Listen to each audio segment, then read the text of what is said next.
මේ කඳුළු මේ වේදනා මේ ලුණු සතරෙත් වඩා තීක්ෂයි පැමිණේ. මේ ගම ඩොකියුමන්ටරි එකට හොඳ නෙවෙයි තාත්තයි. නොකියන්න මේ ගමේ කතාව කියන එක තව එකක් එනවා. කවුද අද? ඔයා මෙහා ගොඩ නැගෙන කියලා මං කිව්වේ නේද? මට මේක රෙකෝඩ් කරන්න ඕන. උන්ගේ ට්‍රූත් එක. ට්‍රූත් එක නෙවෙයි තාත්තේ. කැපිලා දාලා තියෙන බන්ධනේ. ඔයාලා එහෙමත් කියනවා ඩෙවල්. හෙලෝ.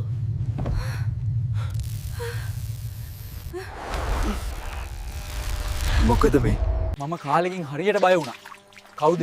එයා දැක්කේ. ඒ ඩෙවල් එකව තම හරියට තේරුන්නේ නැහැ. ඒක ඇහැ නැති කෙනෙකුගේ අස්සෙන් තඟනවා. ඒක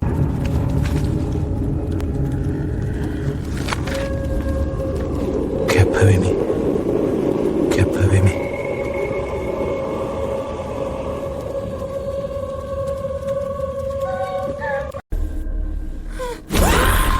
මොන්ටි එම්පර කෙනෙක් ඉන්නේ.